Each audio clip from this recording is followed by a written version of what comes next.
Ayan, hello po, magandang gabi, magandang umaga, no, nasumpanig man tayo ng mundo. Ayan, sana ay nasa maayos po kayo ha, sa pagpapanood ninyo ng reading natin na ito. Ayan, medyo ginabi-gabi na naman tayo. Napasarap ako ng tulog po, ayan, pagkatapos ko kaninang alas 12 ng trabaho ko. Hanggang ngayon lang ako nagising. Ayan po ha. So may gusto po ng private trading, pwede po kayo magpa-schedule ngayong gabi. Pwede pa po hanggang mamaya dahil mahaba-haba ang tulog natin. Ayan, especially yung mga nasa abroad na ngayon yung oras ninyo para, ang tawag dito yung may oras kayo na umaga. Ayan, maaga-aga sa inyo. Ayan, pwede po ha. Yung link ko po nandiyan na sa ating comment section. Ayan, click nyo lang yan. Ako po yung naglalagay dyan ng link natin ha. Yan. Salamat po sa mga nag-order. Tapos na po ang pag-cleansing o ritual ng inyong mga order. At ito po ay maipapa-JNT ko na bukas. Yan. Thank you so much po ha. Yan.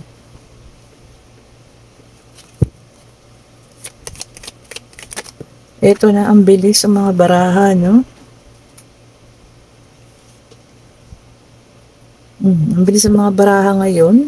So, isa na lang ang kulang natin para sa ating situational reading. At ito na. Okay. And, meron tayo ditong Knight of Swords. Meron tayong Eight of Cups. Meron tayong The Fool. Meron tayo ditong Nine of Pentacles, Page of Pentacles, Three of Wands, The Temperance, and meron tayong Queen of Pentacles po ha. So, dito definitely, no, may taong humingi sa'yo ng kalayaan, umalis, ayan. Gusto niya yung kalayaan niya, no, pero meron tayong nakita rito na sinamahan niya. Ayan po, no. Ang kaso, ang nagiging, ang naging problema lang, nakikita ko rito, kasi ikaw naman, okay ka na. Ayan, no, nananagana ang ating Queen of Pentacles, ayan. So, medyo ikaw ay, kumbaga, effortlessly na nag-move on, ha? So, totoo lang po, ha, if maganda yung financial stability ninyo, no, mas mabilis kayo makamove on. O, correct me if I'm wrong, ha? O, diba? Kahit sabihin pa natin na hindi mabibili ng material na bagay, pero hindi po. 'Di ba? Once na gusto niyo, nabili niyo yung gusto niyo, parang makakalimutan niyo lahat ng pain. Oh, 'di ba? Kita niyo rito, meron nang tawag doon, nagbabalance na, no? Umaayos na yung buhay. Ang nangyari lang, ang problema lang dito kasi, this yung person na humingi sa'yo ng kalayaan. Ayan. So yun, siguro sumama sa mas bata o mas maganda or mas sexy sa iyo, ayan, pinagpalit ka, no? Yung mas more, mas sasabi natin higit sa iyo. Kaso ang problema ang problema dito, no, parang merong mga taong nagchichismis sa kanya or may mga taong pinagtatawanan siya. Siguro pag nakaharap siya, iba yung mga sinasabi, pero pag nakatalikod siya, talagang iba rin yung mga pinagsasasabi, no? Ayun, yun lang ang hindi maganda. So, akala niya, no, maganda yung napuntahan niya, proud na proud siya, pero hindi, ayan, no. May mga taong, gano'n naman talaga eh, di po ba? Hindi natin mapiplease ang lahat ng tao po. Siguro, kunyari, example, may edad na yung person mo. Ngayon, nakakuha na mas bata.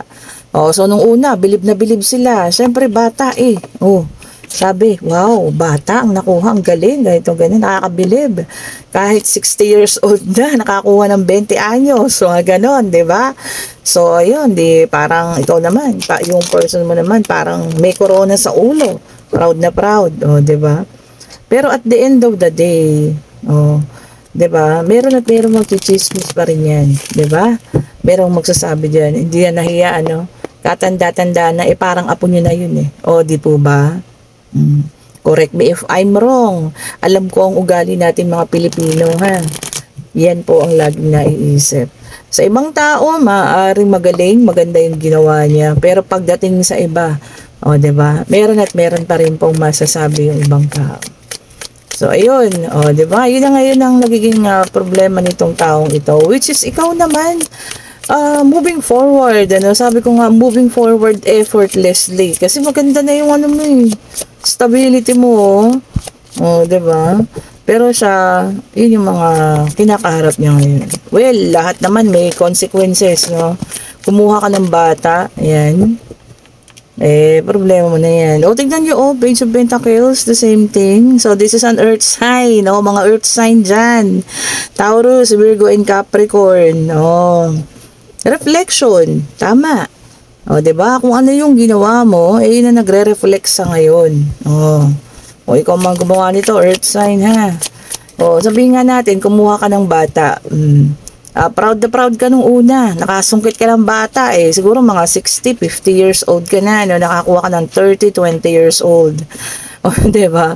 Sa una, maganda, cute, ganda, dahil nabibiliban sa'yo, O, pagdating ng lalabas kayo, tawag sa'yo, kunyari, kakain kayo sa labas. Tay, ano po order ninyo? Yung sa anak nyo po, ano po order ng anak nyo? Di ba? Nakakaloka, di po ba? So, yun. Yun lang yung isa sa mga pros and cons na nangyayari po, kapag ang isang tao ay nagkamali sa pagpili. Di ba? Di ba? So, ikaw, relax ka. Yung person mo ngayon, puro kahihiyan yung inaabot. Di ba? Meron naman nakakuha ng maganda, pero may hindi magandang history. Let's say sa club niya nakuha, ganyan. So, lalabas sila. Ngayon, maraming nakakakita. Ay, si tatay, pinatulan yung pok-pok dun sa kanto. Diba? Alam niyo po yun.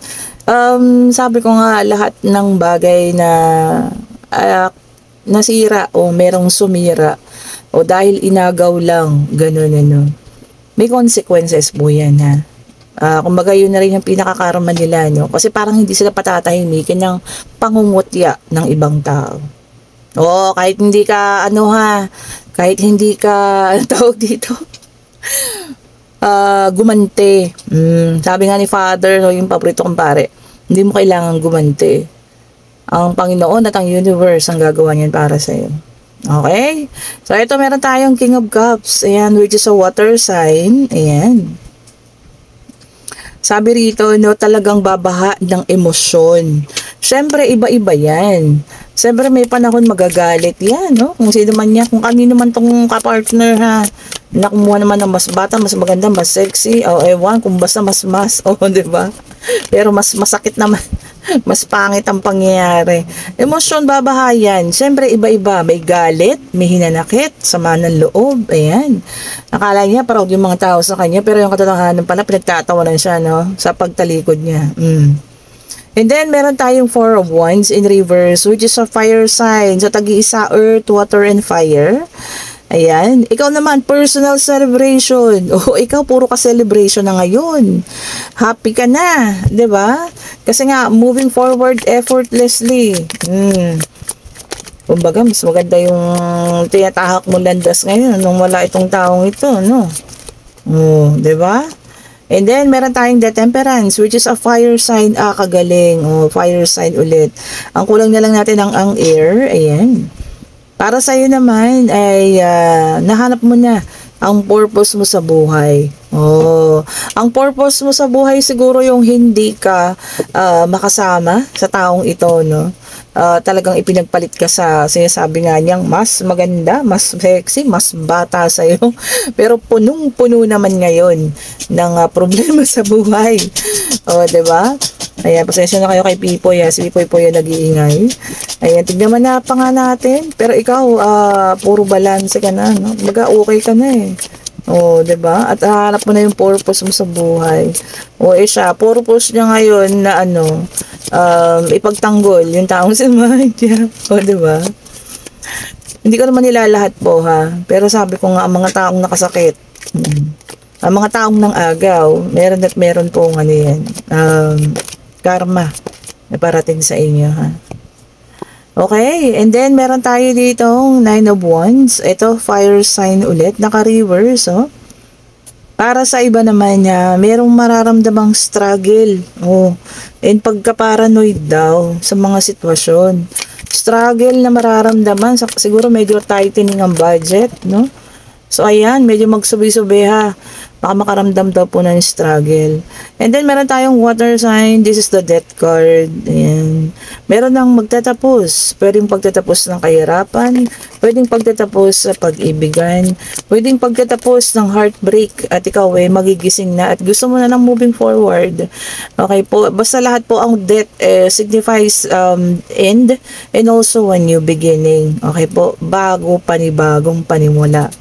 And then, meron tayong Ace of Swords, which is an air sign. Ito na, Gemini, Libra, Aquarius, lumabas na. Ayan. Success and breakthrough na. O, para sa ilan. O, yung mga nakaranas ng sobrang paghihirap nung mga panahon ng pahapon. Hindi naman hapon. Yung mga nung nakaraang mga panahon, sobrang tightening ng budget natin. So, ito na. Success and breakthrough na ako naniniwala ako dyan ha. Kasi alam nyo, sabi ko nga sa iyo sa mga lahat na nang napagkwentuhan ko ng buhay ko, yung mga nakaka-chat ko sa messenger, alam na nila yung buhay ko sa dami kong pinagdaanan po. Pero sabi ko nga, marunong ang Diyos sa lahat kasi ituturo niya po kung ano yung para sa atin. Oh, 'di ba? Ako hindi ko alam talaga paano mag-BPO nung araw ha. Hanggang sa nagkaroon ng pandemic mula sa marketing department sa bangko. Napunta ako ng BPO po. Oh, kung saan sa ngayon ayos ako, maayos ang sahod ko, no? 'Di ba? Kaya nga sabi ko marunong ang Diyos sa lahat. And then meron tayong Wheel of Fortune which is a fire sign. Ayan. Sabi rito, no, life cycle pag-ikot. Turning point ng buhay. So, nandito na tayo, yung iba sa inyo, ha, na nasa turning point na ng buhay ninyo. Meaning, kanina nga, sobrang hirap ng nararanasan. Ito na, umiikot na. Kung ikaw naman ay puro sawi sa pag-ibig, so ito na, naka-turning point na rin. So, it really depends na lang kung paano nyo i-handle. If it's going to be financial, kailangan tight. Hawakan natin mabuti, ha. Okay po, though kailangan natin i-enjoy, sabi ko nga dahil minsan lang ang buhay natin, pero kailangan din nating hawakang maigi. Okay po, minsan tayo ay gagabayan ng Panginoon para maswerte tayo, pero sabi ko nga lumilipas din yan, umiikot din yan. So kailangan sa pag-ikot ng turning point ng will mo sa financial, andun pa rin yung hawak-hawak mo po ha. Okay? And then meron tayo ditong Four of Cups, the Apathy card which is a water sign. Yung iba sa inyo makakaranas ng boredom. Maboboard daw. Ano ba ito? Sa relationship ba? Sa trabaho? Wag naman. O, diba? Minsan, kapag ka naboboard sa relasyon, doon na nag-uumpisa yung hindi pagkaayos ng relasyon po. No? Kadalasan yun din yung umpisa na nagkakaroon ng paghihiwalayan. O, yung naboboard, bored na ako sa iyo. Ganun. O, diba? Ang pangit. Diba? So, sana po ha, tignan natin yung mga sitwasyon. Hanggat kaya nating ilaban po. And then, meron tayo ditong the moon in reverse, which is a water sign. Ayan. Ito, may maglalabas ng mga emosyon na matagal lang natatago. Okay po. Baka may pangyayari, mapipilitan kayong ilabas na yung mga emosyon na yan. Okay po. Siguro time na rin. Baka sobra-sobra na yung sakit na ramdaman. And it's time now para mailabas yung mga emosyon na yan, ha. Okay po. And then, meron tayo ditong, ito yung isa. And meron tayong Three of Cups, which is a water sign. Ayan, naka-reverse. Sabi rito po dito ha, merong mga pagkikita na hindi matutuloy. So, ayan na, delay. And then, meron ding gossiping. And then, meron ding masasangkot sa love triangle. Kasi naman yan ha. Ingat-ingat po. Marami ngayon yan ha. Love triangle. Ewan ko ba, kumukaunti na ba ang lalaki? Kaya ngayon nagkakaroon na ng mga love triangle. Diba? Okay, and then meron tayong the devil na tumalsik, which is an earth sign. Ayan. Attachment. Sobrang attachment po ha. Nalagiging distraction na daw po. Oo nga. Baka naman nakakasakal na yung sobrang attachment ninyo. So, distraction na yung dating. Para dito sa mga partner nyo, kumbaga nasasakal na. Kung kayo yung nado sa situational reading natin ha. Kung isa kayo dun sa kasali, kumbaga kayo yung person na iniwanan para sa mas bago, akala niyang mas maganda, mas bago, which is proud na proud siya nung una, no? Siguro, para sa akin, sa'yo, no, continue mo na lang. Continue mo kung ano yung ginagawa mo ngayon na pag-move forward. Ayan. Effortlessly nga, sabi ko, ano. Hayaan mo sila. Panoorin mo na lang sila at pagtawanan. Okay? Kasalanan niya yun. O, diba? Kung nung una, super proud siya. O, ngayon, ito na, isakit na ng kanyang ulo. Nagdudulot sa kanya ng sali-saring emosyon. O, diba? May galit, may pagkatampo. Tsaka alam nyo ang mahirap dito, no? Kung bata ang nakuha at binagpalit sa inyo, papaano pagdating ng panahon, bata rin yung gustuhin? Oh, 'di ba? So paano yung person niya? Well, anyway, problema niya na yun kasi ikaw okay ka na. Naka-move forward ka na, di po ba? So hayaan po natin sila, ha? Hayaan na lang po natin sila. Basta ikaw, okay ka na, moving forward. Ayan. Ayan, pwede na kayo magtanong. Yes and no card na to, ha. Pag-ibig, financial, pangyayari. Ayan, kung ano po ang gusto nyong itanong. Tanongin natin ang sagot. Divine Universe, ibigay mo po ang kasagutan sa kanilang mga katanungan, ha. Isa lang po. Ayan. Oy, sumali na po kayo, ha. Hulaan nyo na kung kailan ang birthday ko. At ako'y mamimigay po ng 5 Evil Eye set. Ayan. Dito ko sa, mismong... ay, hindi. Sa February 28. Ayan. Sa February 28 po, ha. Magla-live ako mismo dito sa Facebook. Sa YouTube. Ayan. Dito tayo kukuha ng mananalo ng 5 po. Na mananalo ng Evil Eye set. Okay, so eto na ang ating sagot, yes po, and meron tayong The Magician. So The Magician signifies ikaw yung gagawa or ikaw yung gagawa ng aksyon, kung ano man yung gusto mong mangyari, kung ano man yung itinanong mo. Whether if it's sa pag-ibig, whether if it's pag-travel, whether if it's on your financial, no? Kasi si The Magician, tignan mo siya na naka-action. Oh, diba? And hawak niya na lahat. Wands, cups, pentacles, swords. So, nasa iyo na lahat eh. Kumbaga, yung pag-action mo na lang yung kulang. So, ikaw po, sabi nga, no, ang taong gumagawa ng kanyang kapalaran. So, ikaw po ang gagawa, ha? Although, nasa iyo ang gabay ng Panginoon natin. And yes, kung gagawan mo ng paraan, makukuha mo po yan, ha? So, ayan, kung sino po ang gustong mag-order ng ating mga bracelet, ayan, ito na sila. Siyempre, itong mga amethyst, ayan, for good health and good luck. Ito naman ang ating mga black tourmaline, ayan, hindi, ito para sa mga omen, ayan, sumpa-sumpa yan, ha. And then, ito ang ating aventurine, para sa pag-iibigan, kung gusto nyo maging, maayos, yung mga shaky, yung mga dyan, ha, tawag dito, mga relationship. And ito naman ang ating citrine, ayan, for financial stability. Rose quartz, ayan, para sa love life din. Kung ano talaga yung para sa'yo, ibibigay niya. No? If it's peace of mind. Kung new person, bibigay niya rin po sa iyo yan na manifest everyday po. And then, ito naman ang ating mga black tourmaline. Ayan, ito with evil eye and mantra. This is with luminous. At ito rin ay evil eye with mantra po. Ayan, mag-chat na po kayo. Ayan, and meron na rin tayong carnelian po, ha. Ayan, mag-chat kayo. Kung gusto niyo ng carnelian, ayan, ito ang ating carnelian. Ayan. Ito yung mga nilagay ko rito is order na yan. So, tinabi-tabi ko na sila. Ayan po, ha. Kung sino man ang may nais ng ating carnelian. Ayan po. Mag-order na po kayo, ha. Ito kanina yung kapopost ko lang talaga to kanina sa Facebook. Kung nakita niyo talaga, no? Yung pinost ko, ayan, tinan niyo hanggang ngayon nagliliwanag siya. Kasi may nag-order sa akin ng carnelian and gusto niya rin ng citrine. So, kumbaga, nagdadalawang puso siya kung anong kukunin niya. Pero, sabi niya, sige po, carnelian na lang. And pag-iipunan ko ulit yung citrine. So, alam niyo naman tayo, hindi tayo madamot. Alam niyo yan. Sa mga nakabili sa akin na may mga freebies, alam nyo yan. So, binigay ko po ito mismo, ito mismong citrine na to, no? And pag picture ko po, at pag send ko ng picture dun sa nag-order, talagang super liwanag, ganito siya. Sa nakikita nyo ngayon, ha, sobra na parang nag-aapoy. So, sabi ko, kayo po talaga ang gusto ng citrine na ito. O, 'di ba? Para talaga po siya sa inyo. So, kahit may bayad kayo wala, pag kayo po ang pinili, kayo po ang magmamay-ari. O, 'di ba? Free gift ko na yun sa kanya ha. Ito pala kasi nga talagang gustong-gusto niya ha. So, sabi ko bigay ko na nga lang 'to. Alam niya naman ang puso ko malambutin sa ganyan ha. Kaya nga madalas tayo nai-scam sa utang-utang. Naku. Pero ngayon, hindi na po. Yan. Okay po, so kung sino man na may gusto umorder ng ating mga bracelet na i-click nyo yung link ko dyan, nandiyan na po sa comment section.